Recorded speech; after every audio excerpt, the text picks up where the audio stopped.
Alright,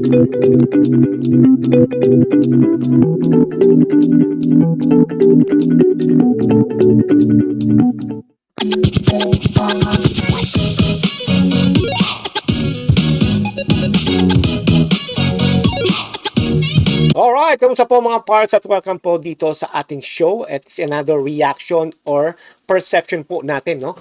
Again, this is your truly Pinoy Lens at you can call me Parts or J, no? And welcome po dito sa ating new channel Pinoy Lens. Anyway, tayo po ay bago mag-react o magbigay ako sa inyo ng aking perception ay gusto ko po munang batiin ang ating overseas Filipino workers.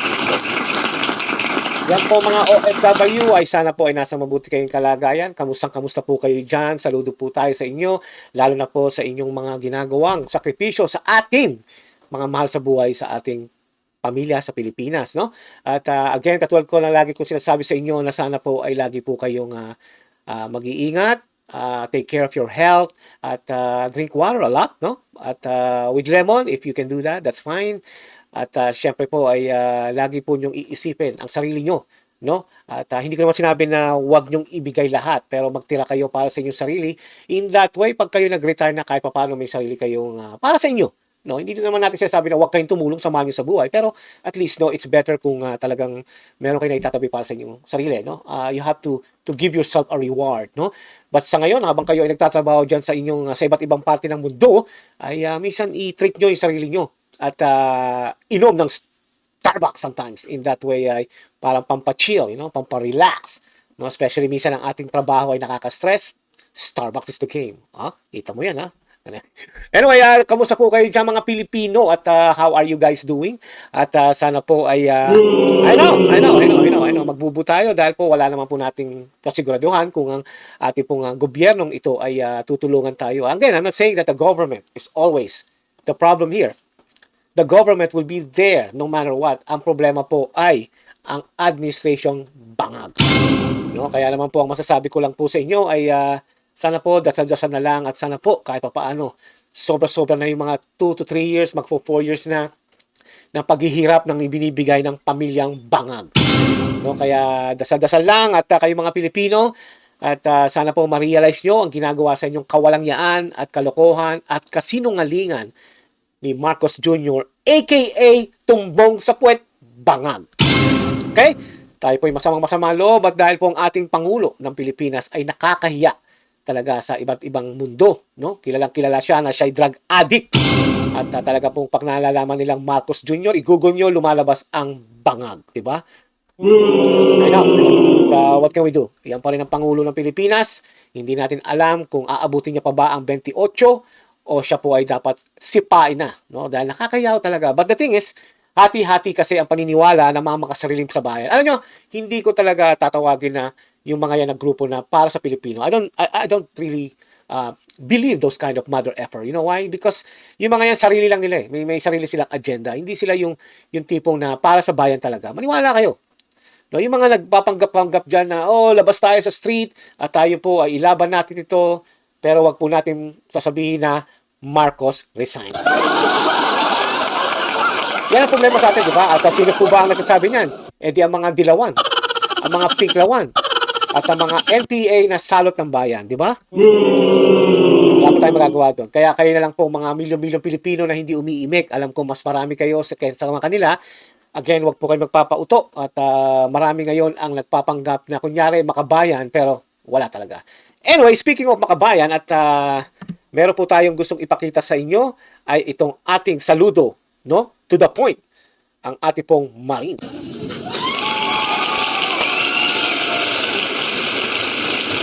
Yan po mga parts at siguro naman po trending na trending pa hanggang ngayon ang itong 18 na Marines. Well, actually it's 16. Sabi nga ni Attorney Baligot ba yun? Baligot ba o Balagot something? Ay sinabi niya na yung dalawa naman talaga ay hindi naman talaga Marines, no? At nagkataon lang ng 18, no? We shouldn't call them 18 Marines. We should just call them 18 military or 18 AFP or ex-AFP military, something like that. No, kasi marami nagsasabi, 18 daw, hindi naman pala ano yan. Tsaka marami rin ang naninira sa kanila dahil nga sinasabi nila na tinatanggalan nila ng kredibilidad ang mga taong to. And it's so sad, no? At tayo po ay may mga ganyang klaseng mga politiko, no? Instead na sasabihin nila na okay, let's try this, let's investigate. Pero instead sinasabi nila, oh, walang credibility itong mga to, ito yung mga may problema, may kaso, something like that, kaya it's so sad, no? Kasi kung talagang makatao ang mga politikong hayop na to, ay sasabihin nila, ganun ba? Okay, we're not saying na we believe them, but we will file an investigation. This is important. Especially right now, yung flood control scam ay hindi pa po nasosolve at katulad nga ni Bangag, ay nangako ng nakaraang Pasko o nakaraang December na may makukulong daw. Pero wala naman pala. No? At yun ay palusot lamang niya siguro para paasahan niya yung mga tao ng mga isang buwan. At pagkatapos niyan, gagawa na naman sila, especially with the personality ng Clel Castro, ay para gumawa ng istorya na hindi pala i-extend pa namin.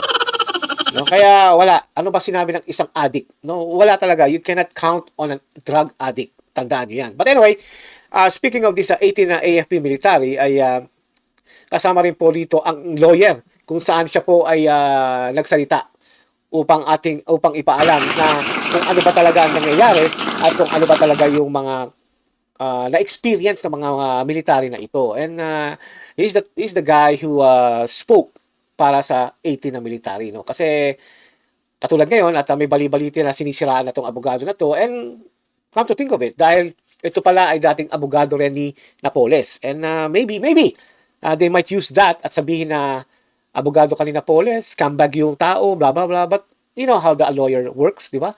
Criminal or inosente, they're there to defend you, to protect you, to do their best para matulungan ka. And I'm not saying na kinakampihan ko tong si attorney, pero may katwiran rin naman ng ibang niyang mga sinabi na nandito ako para tulungan sila at wala ako dito para magpaepal, no? Kasi hindi naman yan katulad ni Tito Soto na nagpapaepal lagi. And by the way, ang Senate, itong si Lacson, no? At itong si Lacson na buwang, no? Si Pink P, sinasabi niya na wala naman daw, parang it's like, parang walang credibility nga itong mga military ito. Instead na sabihin niya na as a Blue Ribbon Committee chairman na, oh wait, so nag-expose to mga to. Let me handle this. Let me use my staff para malaman natin, pupuntahan namin sila at iimbestigahan namin at kung kinakailangan, sarili ko ng gastos ito, no? Kung saan sinasabi ito ni Rafi Tulfo na sarili ko na to, paiimbestigahan ko na to, pero at the end of the day, hindi rin naman pala. No, but anyway, Lacson is Lacson. What can you do? Kailangan ipagtanggol niya ang kanyang big boss. In that way, manatili siya sa pwesto. Or, balita ay mayroon daw chikilili. O chicha. Ika nga. No? Anyway, panoorin po natin ang ating 18 military na to or si attorney. But anyway, let's watch first the Net25. Thank you po, Net25. No? Sa pag-share nyo ng video sa akin. At ipakita po natin dito. Kasi, na-summarize na rito ni Ate Eden yung news eh. So, ipakita lang natin sa inyo and then you guys think, okay? Alright, here we go. Yes, Kuya Jen, kanina nga kabilang tayo doon sa mga kagawad ng media na pagdating natin doon sa venue, medyo nag-aayos pa nga, akala namin late na kami. Wala kaming idea, Kuya Jen, kung ano ba yung sinasabing malaking expose. Di nga rin namin na-identify ng mga sundalo yung sunod-sunod na dumating sa venue na hindi rin namin napansin dahil sa bilis ng mga pangyayari.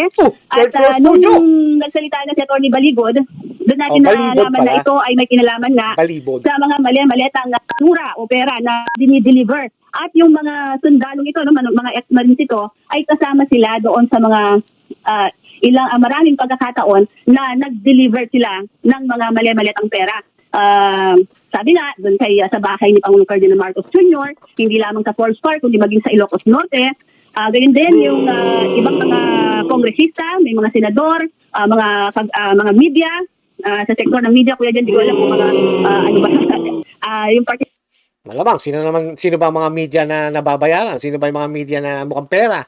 Sino ba yung media na hindi nag-expose ng katotohanan? Sino ba yung mga media na hindi na ibinabalita yung mga totoo, yung mga nag-expose? Katulad nito. Ay, ito pala. Sila ba ay naglalabas ng mga ganitong klaseng mga news, di ba? Iniiba-iba nila and then they're always praising the addict ng Pilipinas. No? Instead na magbigay. Alam mo, nakakatawa ditong news nito, yung mga media na to, yung mga mainstream media. Nung panahon ni Tatay Digong, talagang pagka meron sila nakitang butas na mali ni Tatay Digong, bangat agad sa mainstream media. Kasama pa Twitter dyan. At pag tinatanong pa sa press conference ni Tatay Digong, talagang pinakikita nila na o tinatanong nila yung question na gusto nila. Hindi ngayon scripted na lang ngayon ng Malacanang eh. Hindi napapansin. Ito nga lang si Eden Santos ang napapansin ko na na direkta magtanong sa Malacanang kay Claire Castro. No, nabubuisit dito si Claire Castro dahil nga yung mga tanong ni Ate Eden talagang direct to the point. Siya na si Castro naman is against the point. No? Yan ang nangyayari. Kaya wala talaga sa Malacanang press parang na lang parang parang scripted na lang no? Matapos lang yung press conference at maging maganda lang, no? May nakikita ako sa mga media na pumapalag na paunti-unti pero it's not enough. No, it's not enough to let the people know na yung mga question na yon ay kung totoo ba hindi. Alam niyo naman si Claire Castro, 1, 2, 3 nagiging ABC sa kanya. Diba? Kaya mahirap. I feel sad kasi yung mga mainstream media na yung mga journalist na yung reporter na naaasamo sana na malaman ng Pilipino ang katotohanan pero hindi rin pinagtatakpan din nila, di ba? Particular na sinasabing tumatanggap din o tumanggap din ng mga mali-maliatang pera na itong mga perang ito ay sinasabing galing, Kuya Jen, sa pera ng taong bayan na sa pamamagitan ng mga flood control project. Alam mo naman na ito ay talagang pinaimbestigahan pa nga ng Pangulo at sabi ng affidavit, Kuya Jen, binanggit ni Attorney Levito Baligod ay itong mga mali-maliatang pera na ito ay dumadating doon sa bahay ni Congressman Saldico sa Valle Verde 6 sa Pasig City. Galing sa mga kontraktor mula sa iba't ibang. So, marami nagsasabi na ito ng mga 18 military na to ay gumagawa lang ng storya. Pero if you really check yung affidavit nila, makikita mo, alam nila yung address Pati sasakyan, pati sila Mark ba yun, sila Paul ba yun? Parang alam nila Di ba? Kasi ito yung mga tao na nagbibitbit direkto sa boss nila mismo na nagdadala ng pera. So, it's hard to tell or it's hard to say something na nag-iimbento lang itong mga military na to. In the first place, anong mapapala nila rito sa pag-expose nila? Wala na nga silang trabaho Sabi ng abogado, hanggang January na lang yata ang kanilang huling sweldo, February, March na ngayon. Hindi na nila alam kung saan sila kukuha ng chicha. Hindi naman sila pwede mag-apply agad ng trabaho dahil they're in the process of like this. Di ba? Lugar sa buong bansa, Kuya Jen, ito hindi pa raw nila nakukuha yung kontrata pero nagre-remit na sila ng pera. At kabilang itong mga Marines na ito, itong mga sundalo na ito, sa tumatanggap ng mga maleta, binubuksan, binibilang, tapos isinisilid ulit doon sa maleta. Pagkatapos doon, dadalhin naman doon sa lipat, doon sa parang condo or house unit ni Kong Saldico sa BGC naman. At doon ay muling inaayos bago naman i-deliver kung kani-kanino, Kuya Jen. No? Pinatutunayan lamang nitong affidavit ng mga sundalo na ito ng mga kasamahan ni Master Sergeant Orly Guteza na ngayon na hindi malaman kung nasaan. Para nagko-corroborate itong kanilang mga testimonya doon sa mga nabanggit na rin naman ni Master Sergeant Guteza sa investigasyon ng Senate Blue Ribbon Committee. Actually, totoo yan. No, pinanood ko rin yun yung lumabas si Sergeant Gutesa sa Senate Blue Ribbon. And unfortunately, si Lacson na ang chairman nun. At ito ay lumapit kay Mike Defensor at saka kay Senator Marcoleta. Pero tinan mo nangyari. Instead na makatulong si Sergeant Gutesa, talagang tinuturing natin isa sa bayani, ay napasama pa siya. Diniscredit pa siya dahil lang sa notaryo. Hindi alam itong mga tangantong senator. Like, Pangilinan, si Unggoy. Diba? Sino ba to? There we go, diba? Si Wow Dagat. Sabi niya, hindi raw valid yung sinabi ni Sergeant Gutesa kasi nga raw, hindi raw nakanotaryo. Alam mo, kaya ako naniniwala na ako ngayon na hindi lahat ng abogado sa Pilipinas ay may ganito. Magaling mag-memorize lang. Diba? Tanong mo kay Claire Castro. Diba? But anyway, ganun talaga. Kapag may pinoprotektahan sila, ganyan ang nangyayari talaga instead na tulungan. Halos umaabot daw sa 805 billion pesos, almost a trillion pesos, yung na-i-deliver nitong mga sundalo na ito. Katulad yan, sabi ni Lacson, hindi raw kapanipaniwala yung expose ng mga hinayupak na itong pambira. Pasensya na kayo mga 18 military, buwisit kasi mga sila Senator Lacson Ibig sabihin na bakit ito ganun ang value? 85 ba yun? 85 billion? Ang laki naman doon. Kung ikukumpara mo raw yun o ikukompute mo raw yun, napakalaki na sumobra. Ngayon, ang sinagot naman ito ni attorney na ito naman ay hindi lang naman sa flood control. Meron dito sa DA, meron sa mga siguro sa iba-ibang department, which is true. Hindi lang naman ang DPWH ang gatasan ng mga hayop na korap na yan eh. Sa iba't ibang department, kung ano yung makukuha nila. Like ang Department of Agrarian, tuloy pambira ka. O, agriculture. Ang dami mong makukuha dyan. Di ba? Sa DepEd.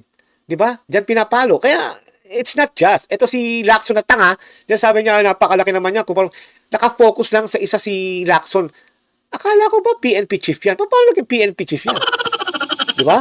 Anak ng teteng. Oh. Bukod dun sa issue nung pagde-deliver ng maleta sa halimbawa sa isang congressman, dineliver yung mga maleta.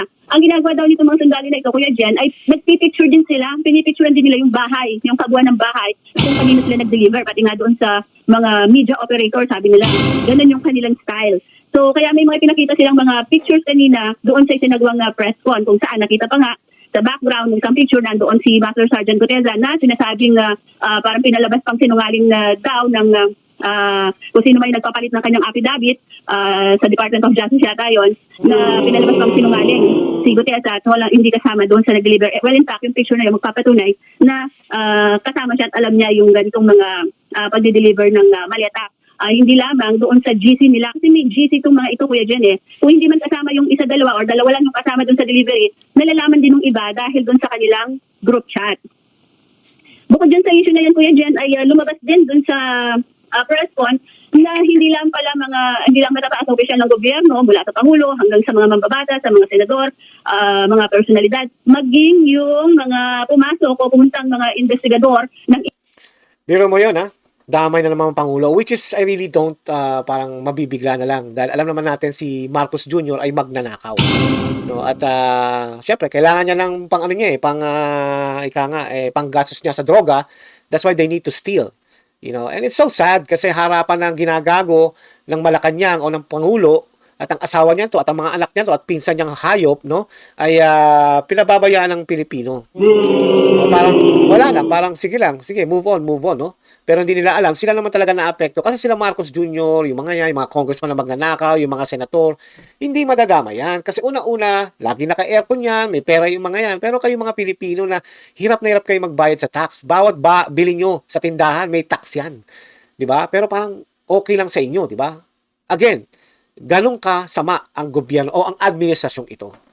International Court, Criminal Court o ICC dito sa Pilipinas ay kabilang din dun sa nakinabang dahil inutusan itong mga sundalo na magpapalit ng pera, parang peso dollar,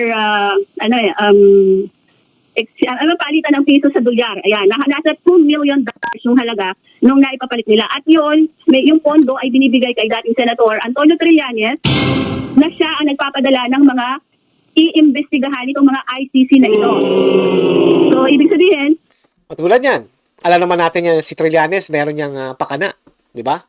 At balita raw, siya raw ay magdidimanda sa 18 na military at saka sa abogado. Go ahead, Trillanes, ulul.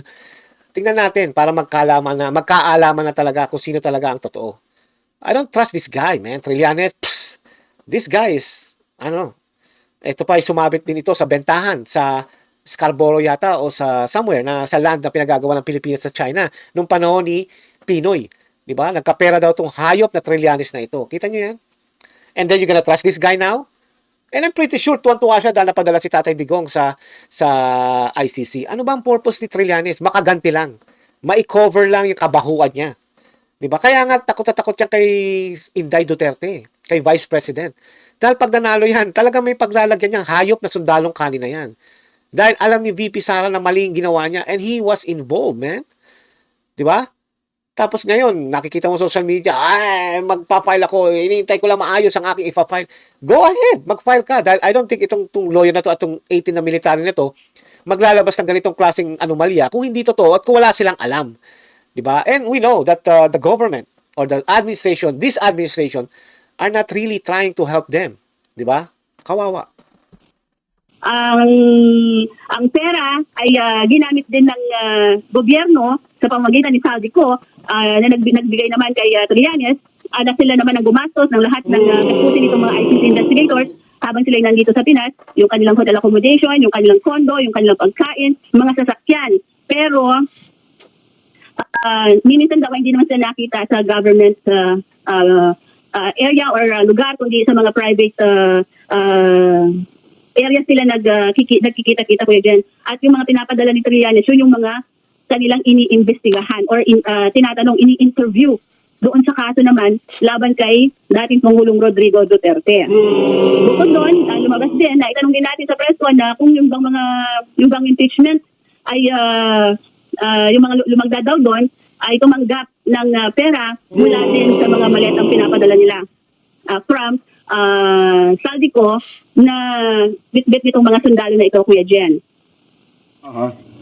Ang plano ng grupo ni na Attorney Baligod, Kuya Jen, ay susumiti nila sa Office of the Ombudsman yung affidavit itong mga sundalo na ito kasama yung mga ebidensya. Actually, nagsabi rin si Attorney Baligod, no? Ito nga si Attorney Baligod na alam naman niya na involved din, no, si Zombie Remulla ay ibibigay pa rin nila yung complaint, yung affidavit, no? At susubukan nila kung gagawin ito ni Remulla.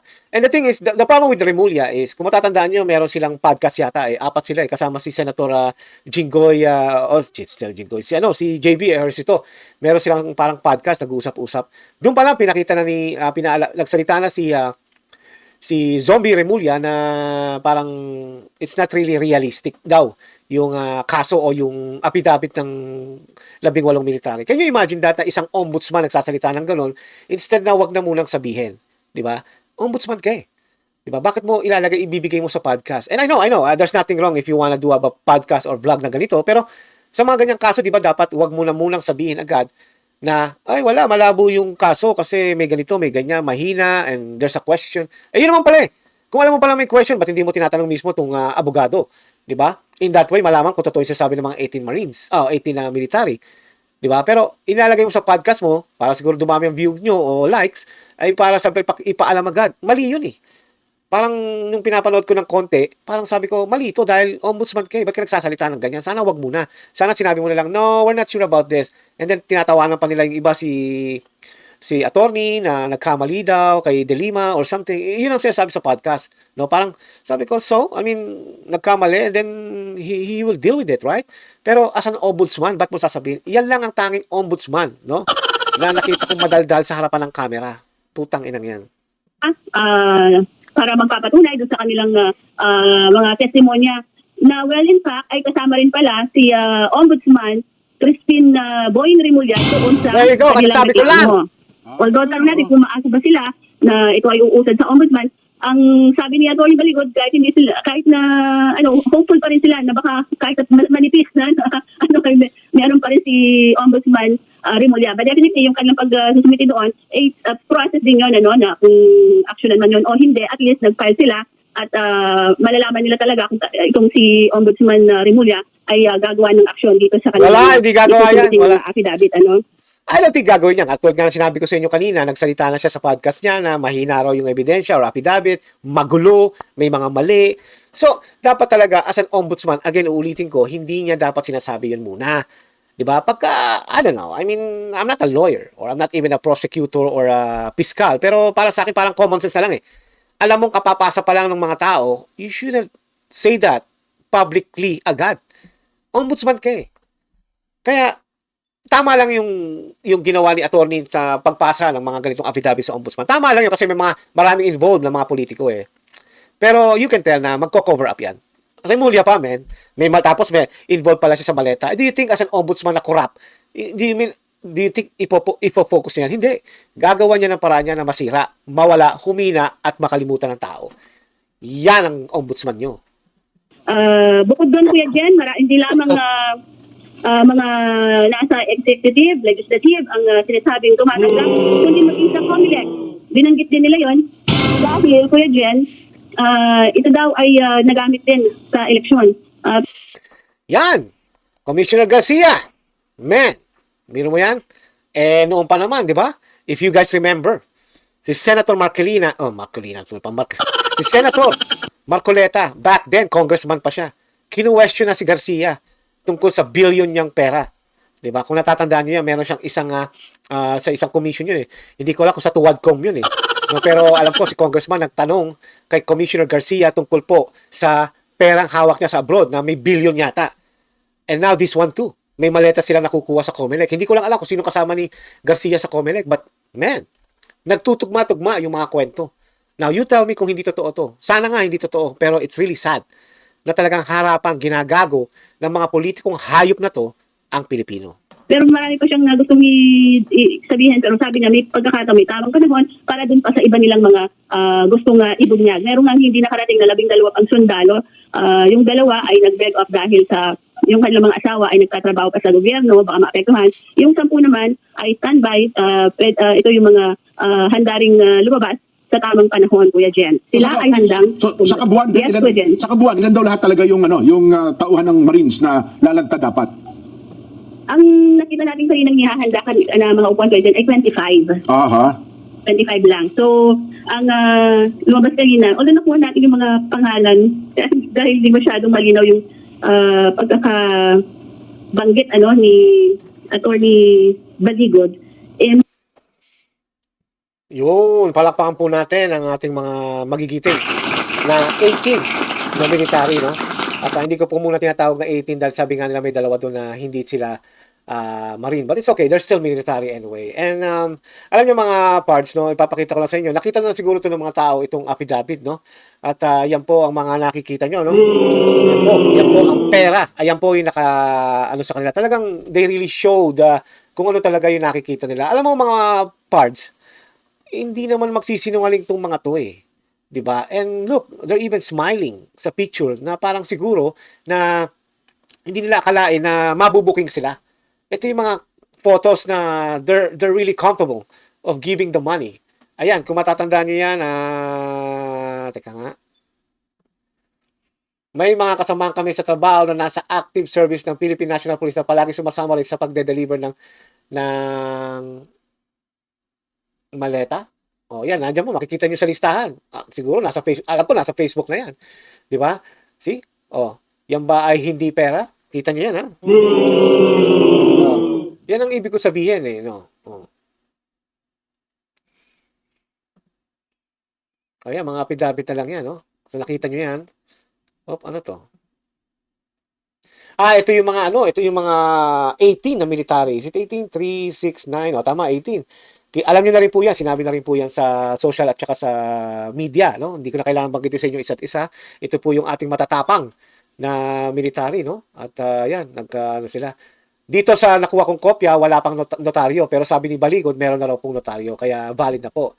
At yan, kita niyo yan, no? Ayan, no? Kita niyo yan, no? Ang daming pera niya, mga parts. Sa inyo yan, sa Pilipinas yung pera na yan, yan po yung tax nyo. Yan po yung ibinabayad nyo sa pagbili nyo ng itlog, no? O yung pagbili nyo ng mga manok, ulam, lahat, pati pagpunta nyo sa SM Mega Mall, di ba? Ayan, yan ang pera nyo, mga parts. O, tamo, sino to? Ang mga gamit ng mga sasakyan. O, pati mga sasakyan. Kita nyo yan, Toyota, Grandia, which is yan din po, sinabi na rin po yan sa press conference nila, Toyota Hilux, you know, they're all information, they're all inform us, sinabi na po yan sa balita, no? Kaya yun ang masasabi natin. And then ito pa, ayan, katulad nga, si Sergeant Gutesa, di ba? Paano nila sasabihin, di ba? Ang sabi nila na si Sergeant Gutesa daw ay pinabaliktad nila ang statement. After he went from DOJ or Ombudsman, I'm not sure. Diba? Doon pa lang ay talagang pinakita nila na siguro tinakot siya at may pamilya yung tao o pinangakuan o bigyan na lang kita ng I don't know, ako na naman, hulaan ko na lang 10 million peso or dollar, I don't know. Punta ka sa ibang bansa, sama mo yung pamilya mo, something like that. You know? And it's really sad. Dahil hindi mo talaga alam na ang mismo pang administration na to, ang parang gumagawa ng katarantaduhan instead na tulungan nila at masolve. Kaya yung sinasabi ni Claire Castro na kung hindi sa Pangulong ito, no, ay hindi malalaman. Yeah. Thank you sa iyo, Pangulong Bangag Marcos Jr. At binuking mo mismo ang sarili mo. I like that. That's the only thing you become honest. Siguro ngayon iniisip mo, Bangag, na shit, bakit ko ba sinabi to? Sana hindi na lang. Sana naghula na lang ang mga tao. Hindi imbis na ganito. Kaya lumabas. Kaya thank you. Na isa ka palang hayop ka sa mastermind talaga. And this is confirmed and I believe this. Di ba? Okay? Ayan pa. Pakita pa natin. Oh my God. Look at that, ha? Ganda ng kotse, GMC tsaka Cadillac, Congressman Abante, Congressman ng COMELEC. No, ayan. Yan ba yung 18 million? Ganyan ba yung Cadillac mo? Tangina ka? Ayan, no? At ito pala yung sa ICC. Ito naman yung sasabi ko sa inyo, no? Panoorin po natin yung sa ICC kung saan si Ko, which is, Ko already admitted it, at kasama si Sundalong Kanen. Panoorin po natin. Nasangkot po or nasali ang mga sundalo natin sa ginawang operasyon ng ICC investigators sa Pilipinas. Unang dumating ang mga ICC investigators sa Pilipinas noong December 2028. Kung natatandaan nyo, di ba, binanggit na rin to ni Ma'am Maharlika. No? December din ang sinabi niya noon. I don't know what was the date, but it sounds like pareho rin ang sinabi ni Ma'am Maharlika noon. Maybe I'm wrong, pero it's close to that. No? Kaya it's so sad. Again, nabanggit na to ni Maharlika, inulit na naman ni attorney. So how you will say it's just invento or make up? Di ba? I'm sorry, December of 2023. At bago mag-December 2023, ay inutusan sila na magpapalit ng peso to dollars. Dalawang maleta na ang bawat maleta ay may nilalaman na 56 million pesos. Kaya nakapagpalit sila ng equivalent to $2 million. At ang sabi ng mga executive assistants ni Ginoong Saldico ay pinaghahandaan daw nila ang pagdating ng foreigners. At kalaunan ay nakilala ng mga ito na ang foreigners na binabanggit ay mga ICC investigators. At nakapaloob dito, Dapat talaga imbestigahan ng ICC yan, no? Kung talaga malinis sila. And people already knew, even our president here in the United States, si President Trump, alam niya na ang ICC is just freaking politics, kung sino lang ang marunong magbayad sa kanila and they gonna arrest you or they gonna judge you. That's how ICC works. Marami na nga nag-withdraw dyan kasi they don't trust them. They're biased. No? At saka tama rin naman yung mga iba nagsasabi na magaling lang ang ICC sa mga maliliit na country. Pero yung mga malalaki tulad ng Amerika, Russia, China, they can't arrest them. Mas worse pa nga yung ginagawa nila, like sa Israel. Di ba? Yung isang prince na nakalimutan ko anong country yon, pero they cannot arrest them. Dahil malaki silang bansa at mayaman. Pero pagdating sa mga maliliit, like ang Pilipinas, ang Africa, I guess, binabanatan nila mas mabuti. At kung sino ang nagpa-fund. And now we know, Trillanes gave $2 million. I don't know if that will be each or $2 million total. I'm not yet really clear about that.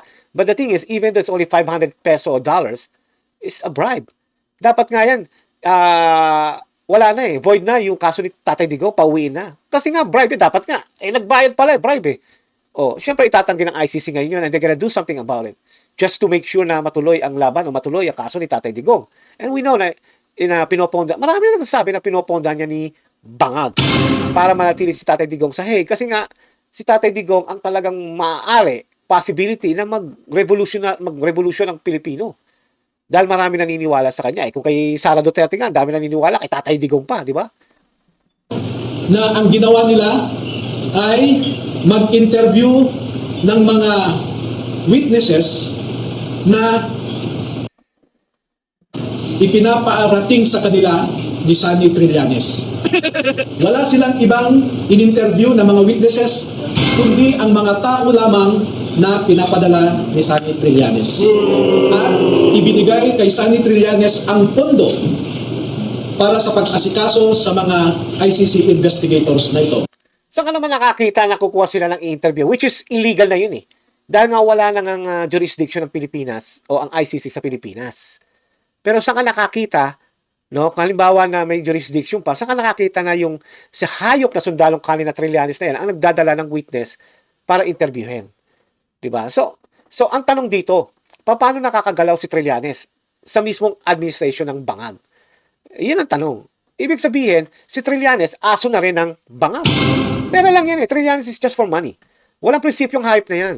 Kung sino may pera, kung sino magbabayad sa kanya, he will make up a story or something just like what he's doing to Sara Duterte right now and what he did to Tatay Digong. Diba? Imagine that. Kaya nga lagi ang pang-post siya sa media, sa social media na pag ang si Sara ay manalo bilang presidente, babaksak ang Pilipinas.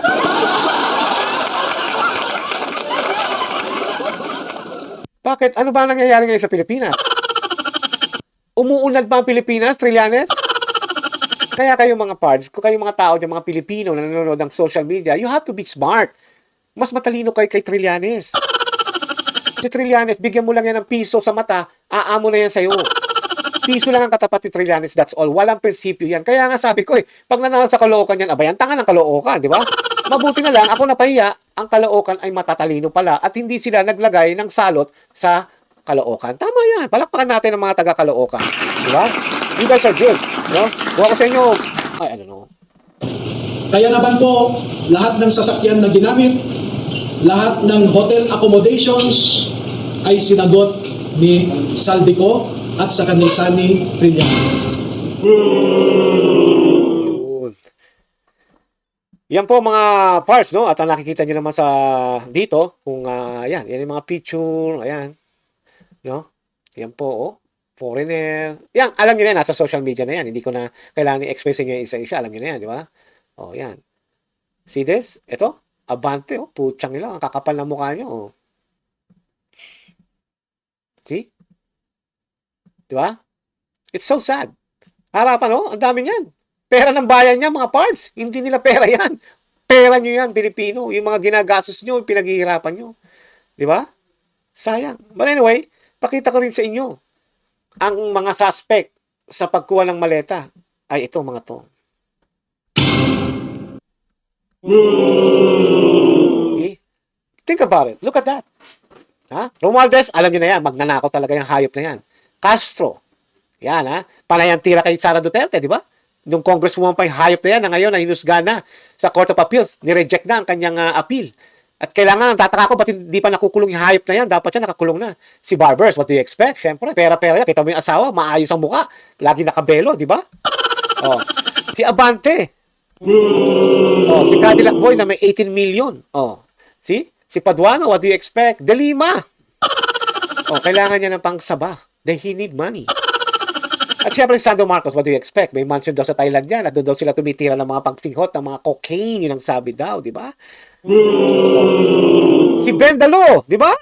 Erwin Tulfo, Fernandez, of course. Luis to natural, siyempre po, no? Yan, Luis to, ha? Bababayan natin yan. Pero ako ay sa 3rd District, mabuti na lang. At hindi nakakahiya. At 2nd District, mga sa 2nd District, Batanggenyo, ayan, ang inyong congresswoman. Corrupt. Ayun, no?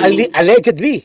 No, si Adyong, of course, kaya panay dakdak yan against Sara Duterte, Ortega, of course, Garin, Kimbo, Dalipe, yung mga yan. Si Kong Hun, taga Zambales. So, balita raw ng mga taga Zambales, nagtutulak pa hayop na yan, di ba? Oh, at syempre si Chua, yan, at talagang obvious na yan. Remember sinabi ni Vice President Sara nung nag-off the camera? Oh, pasensya na, ha? Kailangan lang mag-e-election na. Kailangan ng panggastos, ha? Pasensya na kay Vice President, ha? Ayoko gawin to, pero kailangan ng pera, Oh, si Suarez, of course, isa rin sa hayop yan. Brosas, another party list na NPA na naman yan. Oh, Manuel, of course. At siyempre si Gonzales na hindi na nagpapakita daw. So, ito. Tignan niyo mabuti ang background nila, mga parts. Di ba? Yan ang nakakaawa sa ating bayang Pilipinas. Now, my perception here is, I don't think may mangyayari ito sa Office of the Ombudsman. Wala. I'm sure, wala. Dahil mismong involved ang Ombudsman. Kung ako nga yung Ombudsman dapat, I can't do that. I'm involved in your affidavit. Iba na lang. Di ba? Kung talaga may utak si Remulla, si Zombie Boy. Pero hindi. Nag-podcast pa. Mahina yung kaso. Hindi, mahina yung kaso niya. Yung affidavit niya, magulo. Kulang. And he's the ombudsman. For G's sake, oh my gosh. Di ba? Kaya, mga parts, huwag kayong aasa na ito ay gagawin ng ombudsman. Gagawa pa sila ng kontra dito. Sisiraan nila ang 18 na military na to at wawasakin nila ang pagkatao ni attorney kung sino yung tumutulong sa military na ito. Maghintay lang kayo ng ilang araw, ayan na, lalabas na keso itong si attorney, ganito, keso itong mga military nito, may kaso, bla bla bla. Ganyan ang gagawin nila. You should ask agent ng bayan, di ba? Ganyan ang ginagawa sa kanya. Kaya, ang akin lang talaga mga parts, saan natin dadalhin ito? Sana nga dinala na rin niya ni attorney sa Supreme Court. Pero ang sabi niya nga, this is only good for ombudsman for now. Di ba? Pero again, ang aking perception again dito is nothing's gonna happen dahil ang mismong administration na to ay hindi tumutulong. Si Senator Lacson, anong sabi? Yung credibility ng mga military na yan, kailangan muna alamin, I don't trust them, blah blah blah. Tapos 85 billion, katawa-tawa naman sila. Hindi iniisip ng tangang Ping Lacson na to na pwedeng kumuha yung mga magnanakaw na politiko sa iba't ibang parte ng departamento. Hinayupak ka, bobo mo talaga. Di ba? At siyempre si Remulla, again, ginamit niya to sa podcast niya at sinabi mahina ang affidavit, magulo. Di ba? And then the DOJ is not saying anything. Malacanang just said, bahala na ang DOJ ombudsman. Eh siyempre, natural kakampi nila yun eh. They're all in good hands. Di ba? Yun ang nangyayari ngayon. Kaya nga malakas sa loob ng mga yan dahil lahat kay bangag nagtatrabaho. Kaya, I really don't know what's the next step for these guys, pero sana suportahan natin sila at wag po natin pabayaan. Dahil ilang araw lang, patutulugin na naman nila, gagawa na naman sila ng case, gagawa na naman sila ng mga issue tungkol sa mga Duterte o kung saan man, in that way makalimutan nyo na. Kita nyo ang flood control. Hindi na nila binabanggit masyado, pero mabuti na lang because of this 18 Marines or 18 military ay nabuhay muli. Di ba? It's really hard. The administration bangag is not gonna help these people. Hindi po. Kaya hindi natin alam kung ano mangyayari sa kanila. And I feel bad for them. Wala silang trabaho. Ang sabi ni attorney, ang huling sweldo nila kay Saldico ay itong February or last February na ito. Paano yung March, April, May, June and the rest of the months and the rest of the years? Di ba? Ang nakakatakot dito mga parts, baka sa sobrang gipit nila, mapilitan na rin silang kumuha, tanggapin. Siyempre, ano ba iaalok sa kanila ng mga na-involved? O yung mafia ng Malacanang? Aalokin na lang sila ng pera. Oh, tama na ba sa'yo 10 milyon? Tigi-tigi sa kayo. Ano ba naman yung 10 milyon for 18? I-times mo yung 10 million sa 18. Oh, that's nothing for them. Dahil ang ninanakaw ng mga politikong ito, bilyon. Etong mga military nito, bibigyan mo ng 10 milyon. What is 10 million for them? Pera nyo rin yan. So, you're gonna give 10 million each sa mga taong ito, halimbawa lang, pero sa inyo galing yung pera niyan, hindi yan galing sa pera ng mga politikong hayop ng mandarambong. Yan ang mangyayari dyan. Kasi nga, walang trabaho yung military. Hindi naman sila makakapag-apply. Dahil lalo na sa process na ito. And they're expecting na itong kaso nito hanggang 2 months, sinabi yan ni attorney. Which is, I doubt it. Wala pong mangyayari diyan. Kaya ang atin na lang po ay sana may makita tayong resulta sa kasong ito. Dahil ang Blue Ribbon Committee, habang hawak ni Ping Lacson, wala pong mangyayari. Ping Lacson is just a puppet. Just like the Senate President Tuta Soto. Yun po ang katotohanan dyan. The Congress, huwag nyo nang asahan yan. The only thing we can count it is the Supreme Court. Pero sabi nga nila, hindi raw pwede. So, we'll see. We will watch for it. We will monitor it. Huwag tayo papayag mga parts na pabayaan ito. This is a big deal for Filipinos. Ang problema lang, ang Pilipino, what do you want? Do you still want to stay quiet? Do you still want to, okay lang yan. Anong pakialam ko sa politika? But the thing is, apektado din kayo sa mga taong hindi nakikialam sa ganitong sitwasyon. Okay? Alrighty, hanggang dito na lang po at sana po ay nagustuhan nyo ang ating pinag-usapan ngayon at ang aking perception. In case you guys are not approved with that, you can put on the comment at tayo po ay sasagot. Okay? Again, please share, like, subscribe, and press the notification bell in that way na malaman nyo kung tayo ay may content. Okay? Alrighty, hanggang dito lang po. And syempre po, no, Inday 28, no? At ito po ang ating suporta. At syempre po, sana po ang mapiliin ng ating Inday ay si Senator Marcoleta as a Vice President. Sana lang po, ito po yung akin lang, personal ko lang po ito. And again, just like what Senator Marcoleta said, kopya lang, makontento ka na muna. At pag merong extra, then saka ka gumastos. Sabi naman ng ating ng President Sara Duterte, mahalin po natin ang Pilipinas. Nag-iisa lang yan para sa ating mga Pilipino. Okay? At ibalik po natin ang respeto at dangal ng Pilipinas. Sige po. God bless and shukran.